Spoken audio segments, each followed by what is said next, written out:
I was bullied a lot and I was made fun of many times. And even though back then I thought to myself, I don't care. I never really shared this with anyone. So I didn't share this with my friends or with my parents.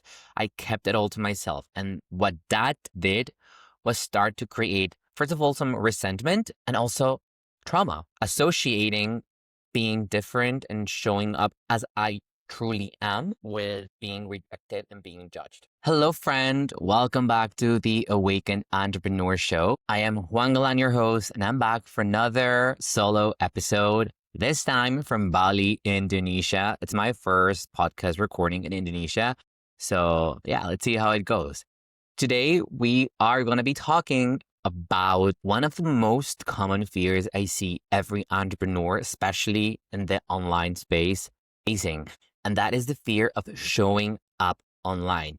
But what we're going to talk about is how to get over this fear. Because again, everyone has faced it. I've faced it multiple times. I even still face it sometimes, even though I've been doing this for almost 4 years, and I would say I'm pretty confident on camera, but there's times when fear still shows up. And it all comes down to the fear of judgment.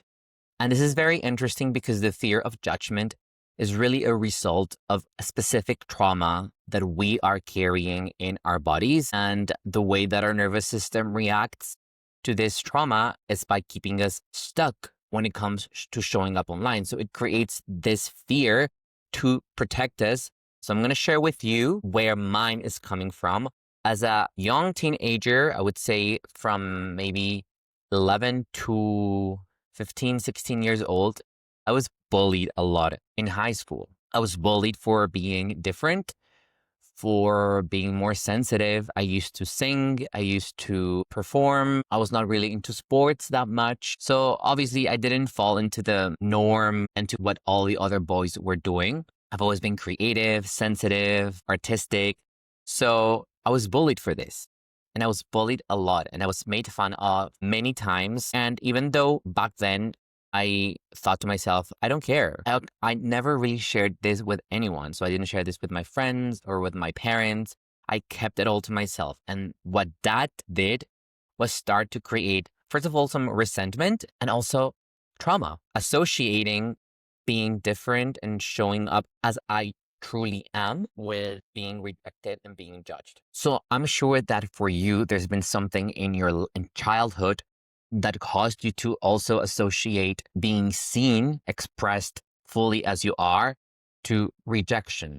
So what's happening now is that your body, your nervous system is just protecting you to avoid those feelings that you have stored as trauma. And then, of course, I grew up, I moved to Spain, and I started working in different jobs. But I always felt very insecure when being around groups of people, because I always thought that if they would really get to know me as I am, they would reject me, they would judge me. And I wanted to avoid that. So I was very shy for a very long time.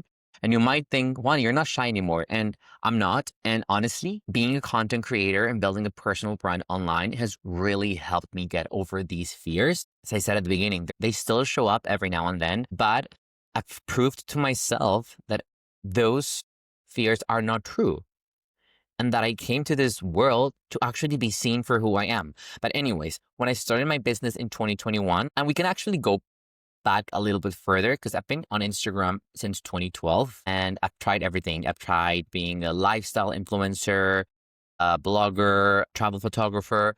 Like literally I've tried everything. But for the first years, let's say from 2012 to 2022, I would say. So that's almost like 10 years. I was hiding behind photos, polished posts, filters. Instagram had all of these filters. I would never show my face actually. So I was, Instagram had all these filters. So during my lifestyle influencer blogger era, I would just edit my photos so much so that I would look good in order to feel that I was going to be accepted and not rejected, right? It was also my body's way of protecting me, or my mind's or my brain's way of protecting me. Like you need to look polished to accept it and not reject it. So I was like fine tuning my face, getting rid of like any spot and even my body.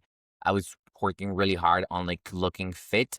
And I've talked about this in other episodes, but those were the early Instagram days where I felt that I was just hiding. I remember one time a good friend of mine told me, Juan, why don't you ever talk in stories? And I was like, oh, I don't need to. But in reality, I was just afraid of using my voice, of being heard and of being seen, right? It's easy to hide behind a photo. But when you actually have to speak and use your voice, and I thought that my voice was annoying, like I hated the sound of my voice back then.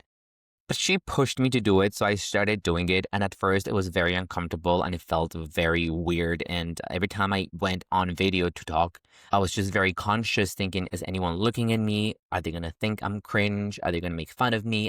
And then, am I going to be rejected? Am I going to be judged? All these patterns that were still repeating in my head from those childhood experiences were still there as an adult. And they were showing up when it came to showing up online, especially on video. Then when I pivoted to travel photography, I completely hid myself behind photos.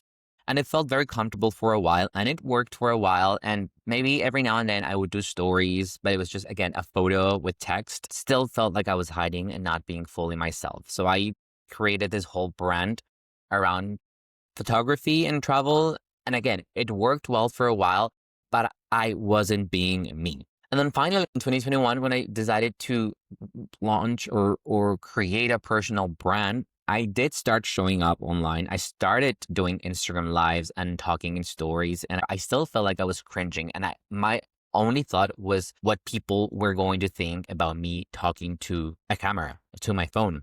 And that really, really made me cringe. I could remember my body always feeling very tense when I was recording videos. And then Reels came out, and that was like, damn, now I have to do one more thing, and it's showing up more in video. So at the beginning, when I started doing Reels, I got over the fear of just like showing my face consistently.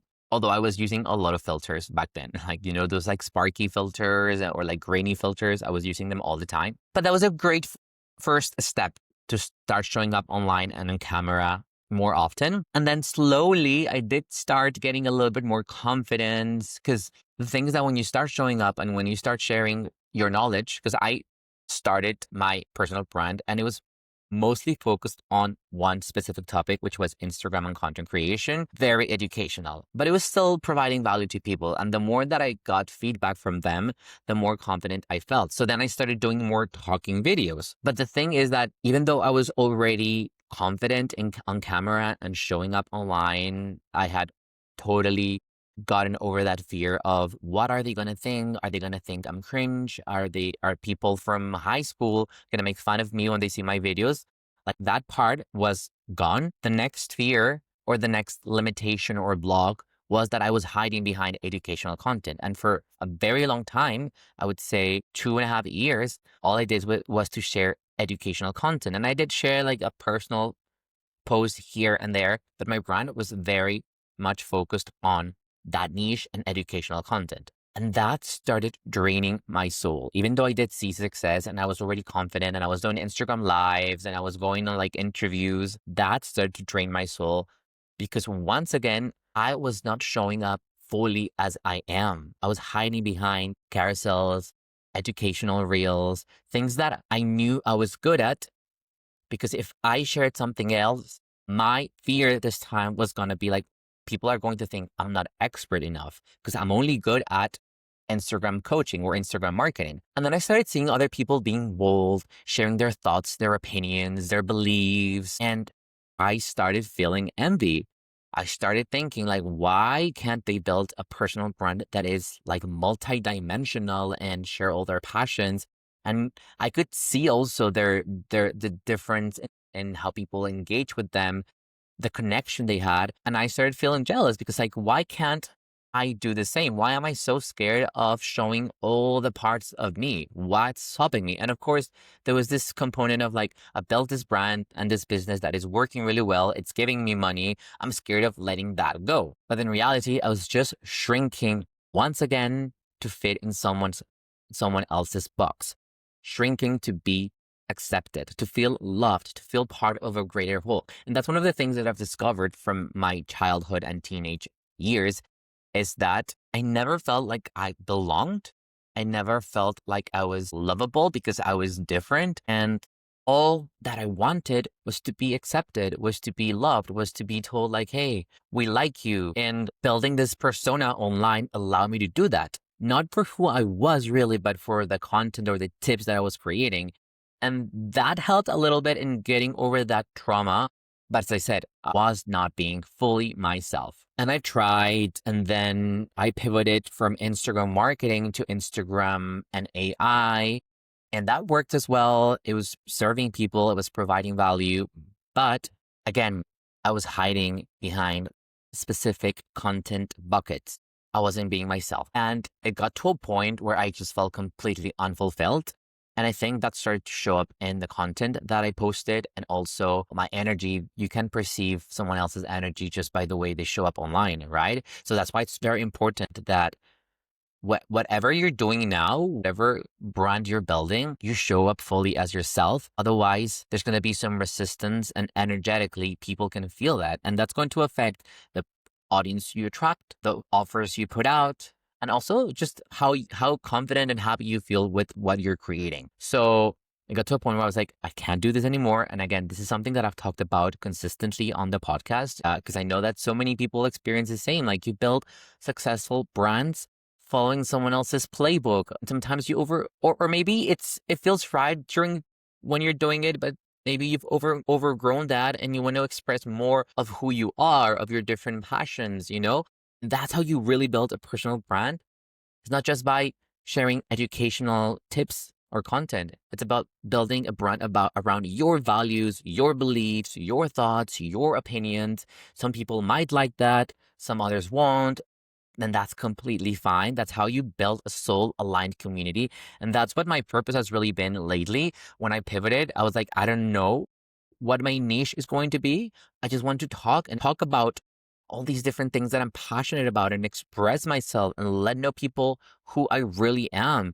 And yes, I've lost many, many followers. I've gotten a lot of negative comments that, I'm like ready to accept them, but it's giving me so much more fulfillment in what I'm creating.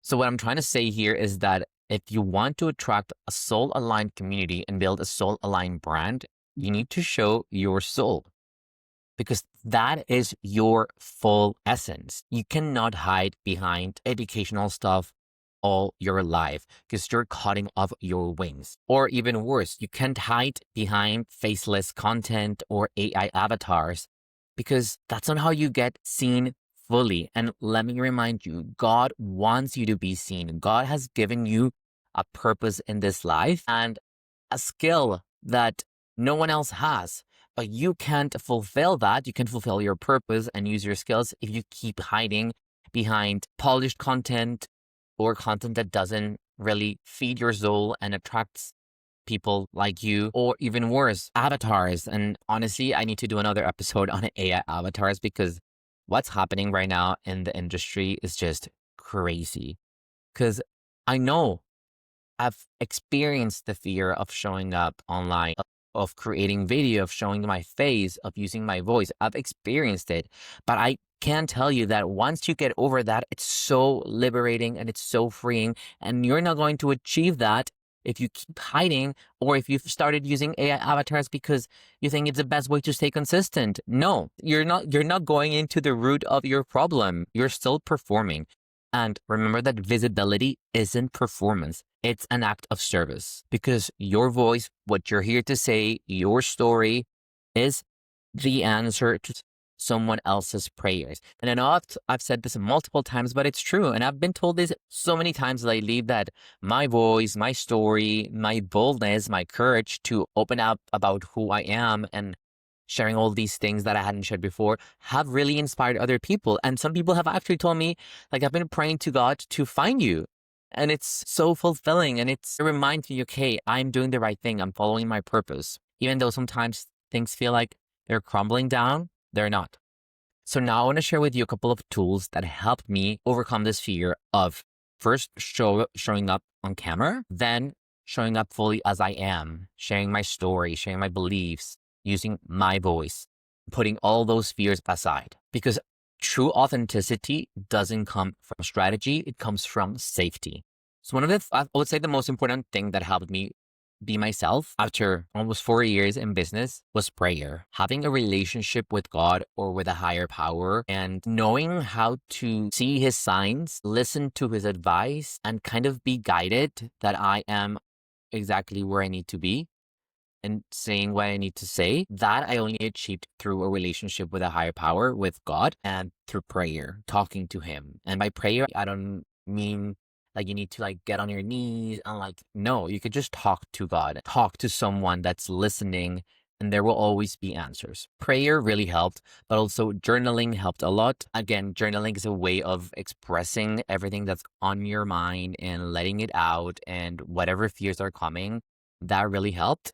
Obviously, coaching, someone who's where you are aiming to be, or doing the things that you aspire to do, that can guide you and mentor you and give you the confidence, really helped. And believe it or not, AI. Because with AI, I've been able to turn all of these ideas and all of these things that are on my mind, as well as with journaling. But AI can help me structure them in a much better, understandable way for me to be able to express them. And I've also used AI for getting advice on things to say, or how to say it even better, or maybe how to say it in a way that might not offend other people, but still being able to express what I want to express. So those are the few things that have worked for me really well. And also, forgot about it, therapy. Therapy is a must for me, and it's been a game changer, and it's been like my number one tool since I started this personal growth and spiritual journey. Then, of course, practice. The more you practice, the more confident you become. And every time you practice, it's like you're stretching yourself a little bit more. In your science, it has been proven that when you get out of your comfort zone, your brain starts changing. It creates new neural pathways that start making it easier and easier and easier the more you do it. So the thing is that here, you don't have to wait for fear to go away. You just start doing it, and then through this process, it starts going away. One thing that you can do really when you are in this like fear kind of state is that usually fear shows up in our body. Somewhere in our body, could be your chest feeling tight, or it could be fatigue. So you need to find ways of regulating this by getting it out. That's why I'm so into somatic work lately and nervous system regulation, because our bodies are such powerful machines. And if we know how to work with them, so many of our problems are going to be gone. So, for example, if you're feeling fear, that usually is just energy stuck somewhere in your body. How can you release that energy? Maybe go for a run, go for a walk, shake your body, scream. I love doing breath work exercises. That really helps me. I know breath work is not for everyone, but there's so many different options that you can do in order to get over that fear. Now, if you've listened up to now and you're still hiding, I want to tell you something that I would tell my old self or my younger self. And that is to man the fuck up. And I'm sorry for the language, but it's true. People are always going to judge you. People are always going to criticize you. That's not on you. That is on them. My mom always used to tell me that people talking about you is actually a good thing. Let them speak, whether it's good or bad, but let them speak. But don't let that affect you. Because the real question here isn't, will they judge me? The question is, who needs me to speak up today? When you think about it that way, it flips the whole script. And even if you just shift one person, it's worth it. So friend, if you've made it up to here, stop shrinking, stop hiding. Someone else's breakthrough depends on your boldness. It is your purpose, it is your mission, and it's up to you whether or not you're going to fulfill that. Now, if this episode stirred something in you, there's something I created to help you show up with more alignment, with more authenticity, without hiding, without burning out. And it's a free course. It's called How to Be Seen Online Without Hiding, Performing, or Burning Out. As always, you will find the link to this course in the show notes or in the video description on YouTube. And also, if you're ready for a deeper support, let's hop on a call. I'm sharing a link again so that you can book a free visibility call where we're going to look at where these fears that you've been holding on to are coming from, and how can you really Start working through them so that you can show as the full, authentic leader that you were born to be. Let's make that change together. And as always, if you've enjoyed this episode, please rate it on your favorite podcast platform. 5 stars if you think it's worth of a 5 stars. Share it with your friends. Leave a comment. If you're on YouTube, don't forget to subscribe. It really helps me push this to more people. Again, my message seen by more people. And I love you. I see you. And I'll talk to you next week. Bye.